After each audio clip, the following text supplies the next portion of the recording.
Hello friends, नमस्कार। स्वागत है आपका गवर्नमेंट एग्जाम प्रिपरेशन चैनल में। हम लोग जो है यूपी पीएससी पीसीएस और उत्तर प्रदेश आरओ यादव के लिए जो मिनी टेस्ट सीरीज कर रहे हैं उसको कंटिन्यू करेंगे। टेस्ट संख्या 17 है, तो उसके साथ जो है कुछ पॉइंट्स मैं बताऊंगा जो आपके लिए क्या है इंपॉर्टेंट है, तो उसको नोट डाउन करते चलिएगा। चलिए शुरू करते हैं आज की क्लास। आज का पहला प्रश्न क्या है? विटामिन B12 की कमी प्रणाली अरक्ता का कारक है। ठीक है, जो विटामिन B12 है उसकी कमी से क्या होती है? शरीर में खून की कमी होती है। जंतुओं द्वारा विटामिन B12 का संश्लेषण नहीं होता है। एनिमल्स द्वारा शरीर में विटामिन B12 क्या होता है? संश्लेषण नहीं होता है। अतः मानवों को अपना संपूर्ण विटामिन B12 अपने आहार के माध्यम से ही पूरा करना होता है। विटामिन B12 में कौन सा संकुलन धातु आयरन उपस्थित होता है, ये आपको बताना है। ठीक है, विटामिन B12 जो है शरीर में निर्मित नहीं होता है, पौधों से लेना होता है। ठीक है, तो बताना है कि आपको जो है कौन सा ये धातु का संकुलन आयन जो है उपस्थित होता है। Mg+2 आयन यानी कि मैग्नीशियम आयन, लौह आयन, कोबाल्ट आयन या जिंक आयन। तो उत्तर हो जाएगा आपका सी ऑप्शन। क्या हो जाएगा? उत्तर हो जाएगा आपका सी ऑप्शन। ठीक है, इस विटामिन के कोरिन वलय में उपस्थित होता है। इस आयन विटामिन की कमी की प्रणाली से अरक्ता क्या होती है कि अरक्ता की कमी को क्या किया जा सकता है? दूर किया जा सकता है। ठीक है, आगे बढ़ते हैं। निम्नलिखित में से कौन सा द्वीप में से कौन सा एक द्वीप समूह है, ठीक है, जो ज्वालामुखी का मूल है? यानी कि कौन सा ऐसा द्वीप समूह है जो ज्वालामुखी के फटने से बना है, जो लावा जमा होता है उसके कारण बना है, आपको बताना है।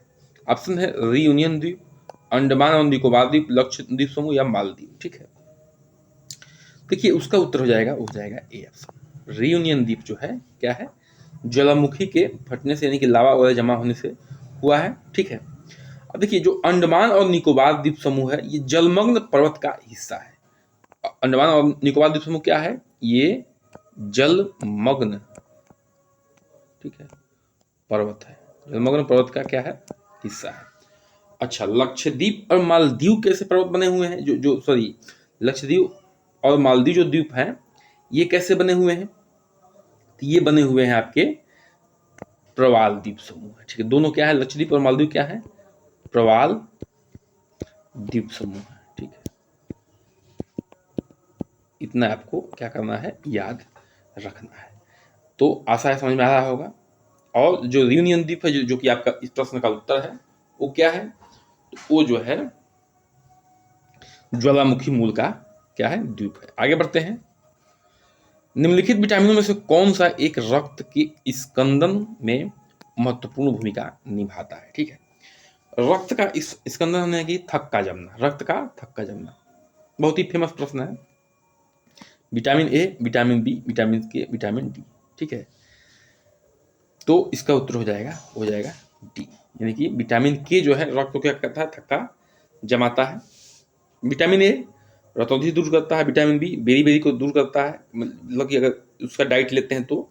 विटामिन डी जो है अगर लेते हैं प्रॉपर मात्रा में तो रिकेट्स को दूर करता है। इतना आप लोगों को पता होगा। आगे बढ़ते हैं। निम्नलिखित कथनों पर आपको बताना है कि कौन सा सही नहीं है। ठीक है, कौन सा सही नहीं है बताना है आपको। तो गैसों में ध्वनि तरंगों की प्रकृति अनुदैर्घ्य होती है। गैसों में ध्वनि तरंगों की प्रकृति क्या होती है? अनुदैर्घ्य होती है। बिल्कुल सही है। ठीक है, 20 हर्ट्ज से कम आवृत्ति की ध्वनि तरंगे पार्श्व ध्वनि कहलाती हैं। ये गलत है, यही आंसर होगा आपका। ठीक है, बता रहे हैं क्यों गलत है। उच्चतर आयामों वाले ध्वनि तरंगे अपेक्षाकृत क्या है? प्रबल होती हैं। बिल्कुल सही है ये भी। उच्च श्रव्य आवृत्तियों वाली ध्वनि तरंगे क्या होती है? तीक्ष्ण होती है। भी बिल्कुल सही है।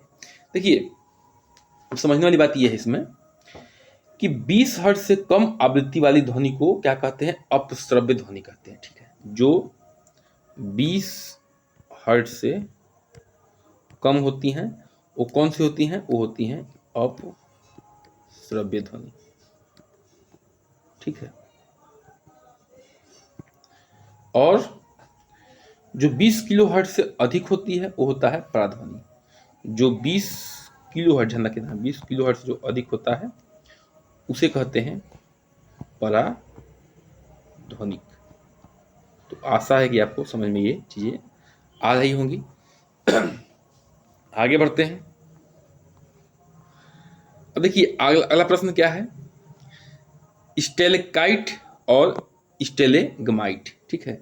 स्टेलेकाइट और स्टेलेग्माइट जो है किसके अभिलक्षण हैं, यानी कि जो स्थलाकृतियां हैं वह किस में पाई जाती हैं? हिम नदी स्थलाकृति में, ज्वालामुखी स्थलाकृति में, नदी स्थलाकृति में, या कास्ट स्थलाकृति में? तो उत्तर हो जाएगा आपका सी ऑप्शन। ये जो है कास्ट स्थलाकृति में पाया जाता है। अब देखिए जो चूना पत्थर है या डोलोमाइट चट्टान है के क्षेत्र में जो ये आकृतियां अंदर बनती है, जल द्वारा घूर्णन प्रक्रिया के द्वारा जो है इसमें क्या होता है, निक्षेपण प्रक्रिया के द्वारा इनका आकृतियों क्या होता है, निर्माण होता है, ठीक है। ये जो है कास्ट स्थलाकृतियों क्या है, अभिलक्षण है। आगे बढ़ते हैं, अगले पॉइंट पर हम लोग आते हैं। निम्नलिखित में से कौन सा कथन सही है? सही कथन का चुनाव करना है। देखिए माध्यम की प्रकृति, ध्वनि का वेग जो होता है, यानी कि जो ध्वनि की वेलोसिटी होती है, ठीक है, वो माध्यम की प्रकृति पर निर्भर नहीं करता है, बिल्कुल गलत है। माध्यम की प्रकृति पर निर्भर करता है, ठीक है। क्या करता है? करता है। गैसों में अधिकतम, द्रवों में न्यूनतम होता है, ये भी गलत है, गलत है ये। ठोसों में अधिकतम और द्रवों में न्यूनतम होता है, ये भी गलत है। ठोसों में अधिकतम और गैसों में न्यूनतम होता है, बिल्कुल सही है, ठीक है। क्या है? बिल्कुल सही है। तो ध्यान रखना है कि जो ध्वनि का वेग होता है वह जो है ठोस में क्या होता है, सबसे अधिक, ठीक है। फिर उसके बाद द्रव में, फिर उसके बाद क्या होता है, गैस में होता है। आगे बढ़ते हैं, अगले पॉइंट पे हम लोग आते हैं। भारत में निम्नलिखित रेलवे क्षेत्र जोन में से किस एक मुख्यालय का माध्य समुद्र तल से अधिकतम ऊंचाई पर स्थित है? एक तो जानना जरूरी है कि पहले तो जानेंगे जब तक नहीं कि ये रेलवे जोन जो है किस क्षेत्र में है, रेलवे जोन का मुख्यालय कहाँ पे, तब तक इस प्रश्न को हल आप नहीं कर सकते हैं, ठीक है। तो ये थोड़ा सा प्रश्न जो है कठिन बन जाता है। अब देखिए जो पूर्व मध्य रेलवे है ये हाजीपुर, उसका मुख्यालय जो है कहाँ पे है, हाजीपुर में है, ठीक है। और ये जो है 55 मीटर की ऊंचाई पे है। उसके बाद जो दक्षिण पूर्वी रेलवे जो है वो जो क्या है, कोलकाता, कोलकाता है इसका मुख्यालय। ये 9 मीटर की ऊंचाई पे है। थोड़ा बहुत भूगोल का ज्ञान होगा और किधर तक कौन जो है मुख्यालय है किस जोन का, ये भी जानकारी होगा, तभी इस प्रश्न का उत्तर आप निकाल पाएंगे। दक्षिण पश्चिमी रेलवे जो है उसका है हुबली में, हुबली में। इसकी ऊंचाई जो है वो है आपका 671 मीटर, 671 मीटर, ठीक है। और जो पश्चिम मध्य रेलवे है उसका है जबलपुर, जबलपुर। इसकी ऊंचाई है आपका 421 मीटर, यानी 421 मीटर। तो सबसे अधिक तो जो है हुबली दिख रहा है, तो ये उसका उत्तर हो जाएगा आपका दक्षिण पश्चिमी रेलवे हुबली 671 मीटर। आगे बढ़ते हैं, अगले पॉइंट पे आते हैं। अनुवांशिकता रूपांतरित जियोम, फसल में रूपांतरित अनुवांशिक पदार्थ किसके कारण होते हैं, ठीक है। जो अनुवांशिकता रूपांतरित जियोम, फसल में रूपांतरित अनुवांशिक पदार्थ किसके कारण होते हैं, ये आपको बताना है।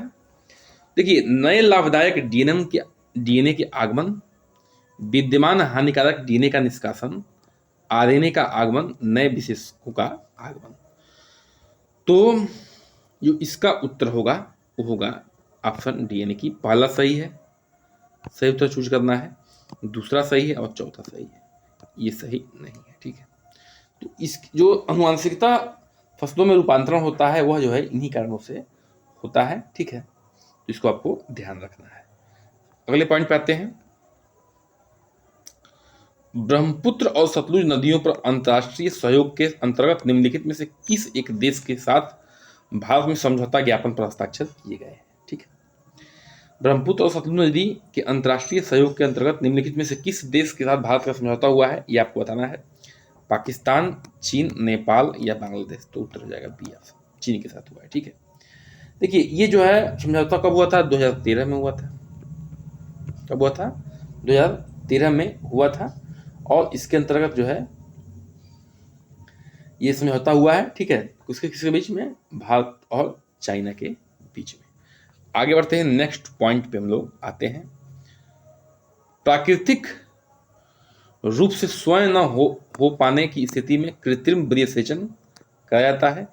इस प्रक्रिया में निम्नलिखित में से किनको स्त्री के गर्भाशय में प्रविष्ट कराया जाता है। ठीक है, देखिए प्राकृतिक रूप से अगर निषेचन नहीं हो पाता है, जो कृत्रिम वीर्य निषेचन होता है जो कि मेडिकल क्षेत्र में होता है, ठीक है, इसमें क्या जो है किसको गर्भाशय के अंदर प्रविष्ट कराया जाता है ये आपको बताना है। तो केवल अंडे को, निषेचित अंडा को, अंड और शुक्राणु को, केवल शुक्राणु को। तो गर्भाशय में तो अंडा होता ही है, तो अंडा क्यों डालेंगे भाई। ठीक है, कंफ्यूजन इसमें सी और डी में हो सकता है, हो सकता है बाहर जो है करें, लेकिन देखिए जो कृत्रिम वीर्य निषेचन होता है उसमें जो है केवल और केवल शुक्राणु को जो है अंदर प्रविष्ट कराया जाता है, तो इसको आपको याद रखना है। आगे बढ़ते हैं। पादपों में स्टिग्मेस्ट्रॉल, आर्गिस्ट्रॉल, साइटोस्ट्रॉल आदि विभिन्न प्रकार के स्ट्रॉल पाए जाते हैं जो कोलेस्ट्रॉल के अति निकट सादृश्य रखते हैं। ठीक है, जो क्या है, कोलेस्ट्रॉल के अति निकट सादृश्य है।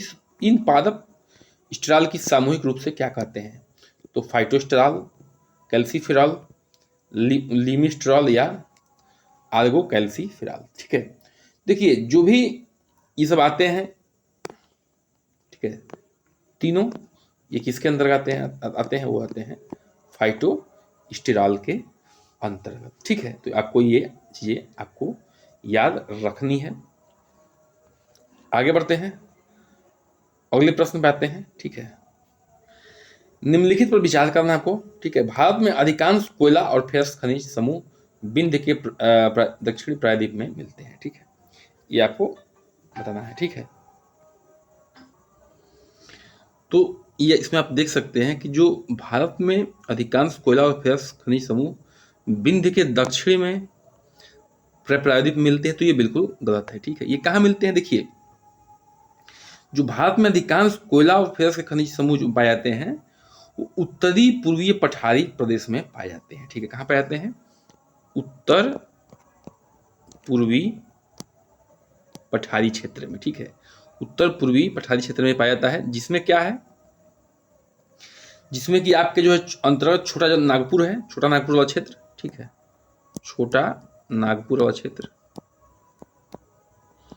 उसके अंदर जो झारखंड है, उड़ीसा का पठार है, पश्चिम बंगाल तथा छत्तीसगढ़ है, यहाँ पे मुख्य रूप से कोयला पाया जाता है। एक बार बता दूं, झारखंड, उड़ीसा का पठार, पश्चिम बंगाल तथा छत्तीसगढ़ वाला क्षेत्र। ठीक है, अच्छा जो प्रायद्वीपीय भारत की, अच्छा दूसरा पॉइंट क्या है, प्रायद्वीपीय भारत कभी उस अधिमहाद्वीप का अंश था जिसमें ऑस्ट्रेलिया, अंटार्कटिका, अफ्रीका और दक्षिण अमेरिका सम्मिलित है। तो बिल्कुल सही है। ठीक है, थोड़ा सा आइडिया होगा आपके भूगोल के बारे में, तो इस प्रश्न को आसानी से हल कर ले जाएंगे। तो आपका उत्तर क्या हो जाएगा, बी ऑप्शन। तो केवल 2 सही है। ठीक है, तो इसी के साथ जो है हमारा आज का सेशन क्या होता है, समाप्त होता है। बस आपसे एक आग्रह है, थोड़ा चैनल को सपोर्ट करिए, चैनल को सब्सक्राइब कर दीजिए, लाइक करिए, शेयर करिए और कमेंट करिए। बन रही हमारे साथ।